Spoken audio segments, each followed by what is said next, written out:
যাবে। একজন অ্যাডভোকেট জেলার সভাপতি ছিল, নামটা আমি এই মুহূর্তে ভুলে গেছি, সিরাজুল ইসলাম। তিনি বলেছিলেন যে যে হাত দিয়ে পাবলিক সালাম দেয় আমাদেরকে, যদি কোন রকম আমাদের গণেশ উল্টে যায়, ওই হাতে জুতা নিয়ে আমাদের কপালে পিটাবে। খালদা জিয়া আন্দোলনের হুমকি দিয়ে নিয়ে আসছিল, আবার এই পালাইছে, আর পৃথিবীতে লক্ষণ সেন পালাইছিল। তাই আমি বলতে চাচ্ছি যে উনি যেটা মনে করতেছে সেই বিষয়টা ওনার কোনো কার্যকারী না, এবং এইটা শুধুমাত্র আলোচনায় থাকতা বলে আপনার যে বিষয়গুলো সৃষ্টি করেছে। আগে মন্ত্রিত্ব নিয়েছে, এমপি ছিল, সেই সময় নারী নেতৃত্ব হারাম ছিল না। এখন তারা বিভিন্ন জায়গায় ওয়াজ নসিহত করে নারী নেতৃত্ব হারাম, মানে ওনাদের বেলায় যখন নিচে সেই সময় হারাম ছিল না। এই ছেলেটা একটা পোস্ট দিছে আজকে আওয়ামী লীগের কর্মসূচি নিয়ে, মানে ঘুমিয়ে ঘুমিয়ে পোস্টটা দিচ্ছে, মানে যেটা বুঝাইতে চেয়েছে যে আপনারা জানেন যে এই আওয়ামী লীগ শেখ হাসিনা বিভিন্ন সময় বিভিন্ন কথা বললেও ওটা আমি দেখছি ঘুমাচ্ছে।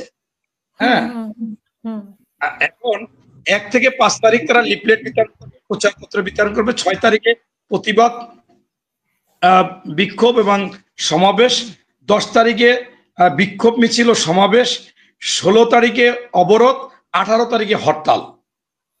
এখন আপনাদের মনে আছে একসময় একটা খুব বিজ্ঞাপন চলতো, জামাল উদ্দিন অভিনেতা, তিনি ওই 2 বোতল সরিষার তেল পোস্ট করতে যাচ্ছে, তুমি সরিষার তেল কোথায় পাঠাচ্ছ পোস্টের অফিসে?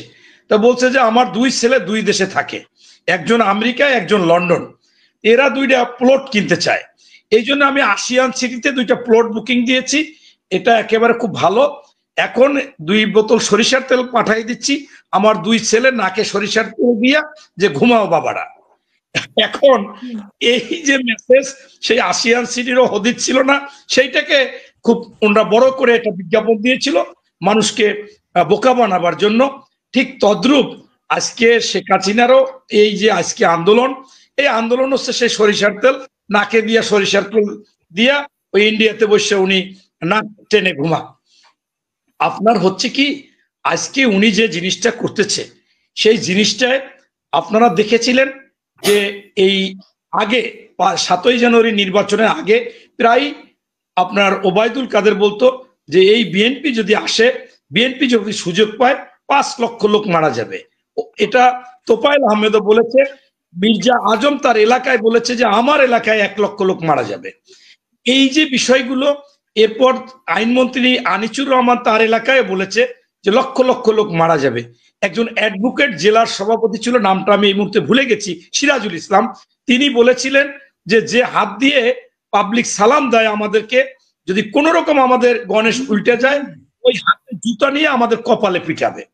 এইগুলো কিন্তু খুব হচ্ছিল। তো এখন এই শেখ হাসিনা বাংলাদেশের মানুষ এটার মধ্যে যায়নি এবং এর কিছুই হয়নি।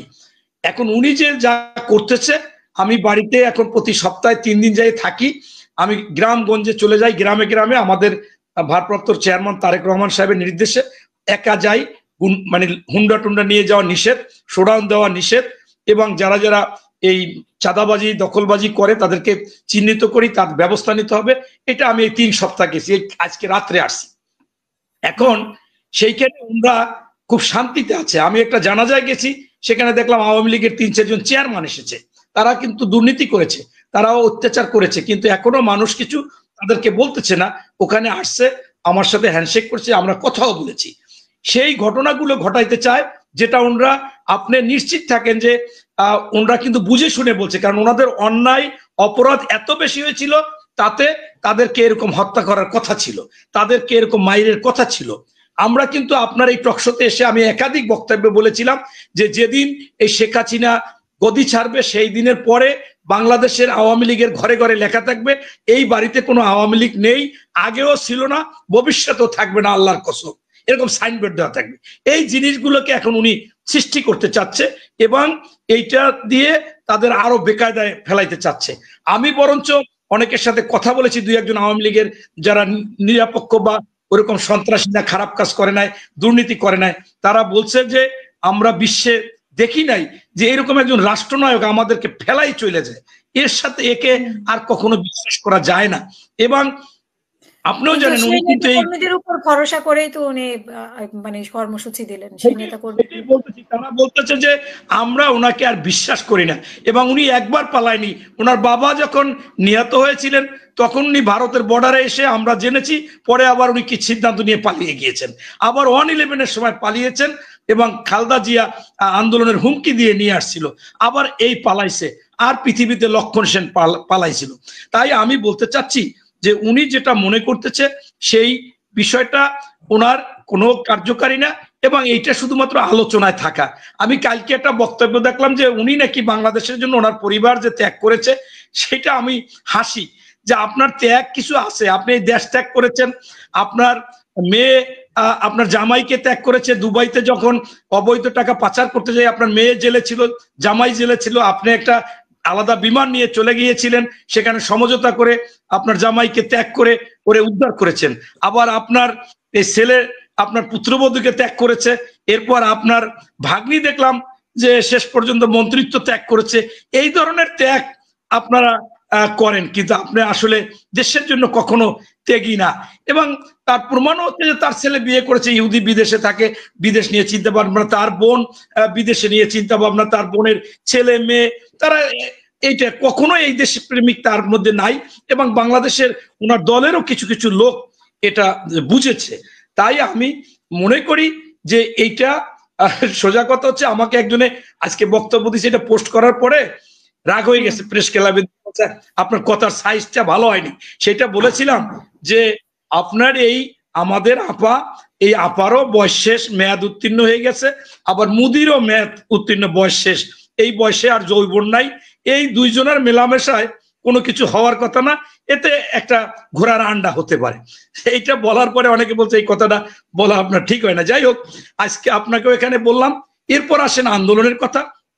আমরা গণতান্ত্রিক দল, বাংলাদেশে বহুদলীয় গণতন্ত্রের প্রবক্তা ছিলেন মহান স্বাধীনতার ঘোষক সেক্টর কমান্ডার জেড ফোর্স অধিনায়ক, যিনি বাংলাদেশে থেকে যুদ্ধ করেছেন এবং সুষ্ঠুভাবে শান্তিপূর্ণভাবে তিনি ব্যারাকে ফিরে গেছেন। একটু মাত্র লোক তাকে মানে আকর্ষণ করতে পারেনি, তার মধ্যে জাগ্রত হয়নি, এবং নিঃস্বার্থপরভাবে চলে গেছে দেশের ক্লান্তি লগ্নে, এবং দেশের জন্য কাজ করেছে দেশপ্রেমিক হিসাবে। এবং সেই তিনি আবার পরবর্তীতে একটা সময় সিপাহী জনতারা তাকে আনলে তিনি কিন্তু বহুদলীয় গণতন্ত্র নিয়ে এসেছিলেন, বাংলাদেশি যে আমরা বাংলাদেশি সেই বাংলাদেশি বাদ নিয়ে আসছিলেন। পাশাপাশি আপনার পরবর্তীতে বেগম খালেদা জিয়াও আপোষহীন থেকে গণতন্ত্রের জন্য আন্দোলন করেছেন, তাকে আন্তর্জাতিকভাবে মাদার অফ ডেমোক্রেসি বলেছে। আমরা সেই জন্য গণতান্ত্রিক চিন্তায় মনে করি যে কাউকে বাদ দেওয়া, কাউকে নিষিদ্ধ করা, এটা সকলকে ঐক্যবদ্ধভাবে তাদের মতামত নিয়ে করতে হবে, বা জনগণের মতামত নিয়ে করতে হবে, অথবা রাজনৈতিক দলগুলো। এই জন্য আমরা বলার কারণে আমাদেরকে কিছুটা হ্যায় প্রতিপন্ন করার জন্য, আবার একটা দল দ্রুত ক্ষমতায় আসার জন্য তারা মনে করেছিল ক্ষমতায় এসে তাদের কথাবার্তায় যে কথাবার্তা বোঝা গেছিল আওয়ামী লীগকে ক্ষমা করে ভারতের সাথে সুসম্পর্কে তাদের সমঝোতা করে রাজনীতি করবে, আবার সেনারা বাংলাদেশের দেশপ্রেমিক আর ওনরা দেশপ্রেমিক, এই কথাটা বলে আপনার যে বিষয়গুলো সৃষ্টি করেছে। আগে মন্ত্রিত্ব নিয়েছে, এমপি ছিল, সেই সময় নারী নেতৃত্ব হারাম ছিল না, এখন তারা বিভিন্ন জায়গায় ওয়াজ নসিহত করে নারী নেতৃত্ব হারাম, মানে ওনাদের বেলায় যখন নিচে সেই সময় হারাম ছিল না। যাই হোক, তাদের এই অতি আগ্রহের জন্য দেশে একটু আওয়ামী লীগ বা এরা বিভিন্ন আলোচনায় থাকতে চাচ্ছে এবং কিছু ঘোলা পানিতে মাছ শিকার করতে চাচ্ছে।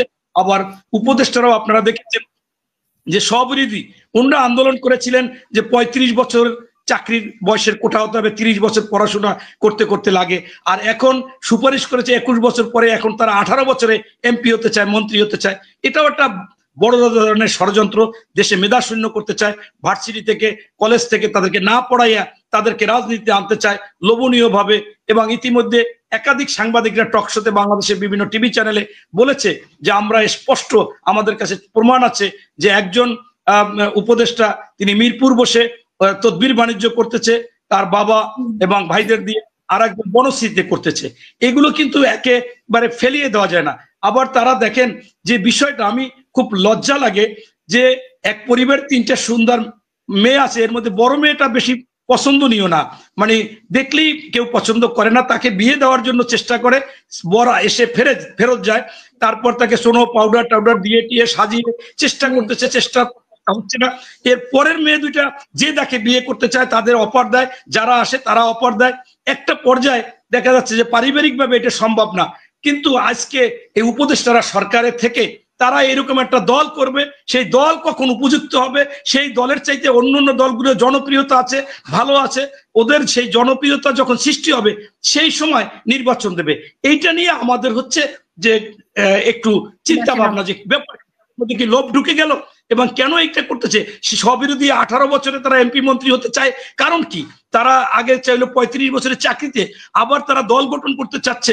দল গঠন করুক সরকারের থেকে বা সরকারের সুবিধা নিয়ে, হেলিকপ্টার নিয়ে, আপনার তাদের রাষ্ট্রীয় বিভিন্ন যন্ত্র ব্যবহার করে, ডিসিএসপি ব্যবহার করে, অমুক। আপনি দেখেন একটা সিদ্ধান্ত মন্ত্রী মীমাংসা করতে পারে না, একজন ছাত্র এসে করে। এর মানে কি? এর মানে হচ্ছে যে হয়তোবা আমরা মেধা শূন্য করতে চাচ্ছে, আমরা এরকম বিষয়। সেই জন্য আমরা মনে করতেছি যে এই মুহূর্তে প্রয়োজনে এর বিরুদ্ধে আরেকটা আন্দোলন করা লাগলেও করব। আপনার যেভাবে আমরা আন্দোলন বলেছি আসলে সেই আন্দোলন না, এই যে সামাজিক আন্দোলন চলতেছে। আমার এখানে শ্রদ্ধাভাজন স্যার নাজমুল হাসান কলিমুল্লাহ স্যার, যিনি বিসি, আমার ঢাকা বিশ্ববিদ্যালয় অক্সফোর্ডের প্রফেসর, তিনি কথা বলতেছেন, এটাও কিন্তু আমাদের আন্দোলন হচ্ছে। এখানে আমাদের এই বীর প্রতীক উনি কথা বলতেছে, এটাও আমাদের আন্দোলন হচ্ছে।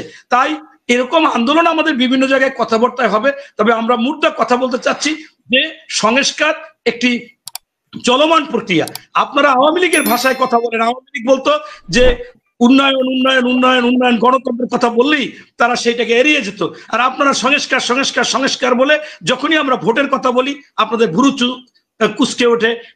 এই জন্য আমরা মনে করতেছি যে এদের মধ্যে কিছু লোভ এবং কিছু ষড়যন্ত্র, এটা আমরা গন্ধ পাচ্ছি। সেই জন্য আমরা চাচ্ছি যে দ্রুত যে সংস্কারগুলো দরকার এটা করে একটা নির্বাচন দেন। ধন্যবাদ।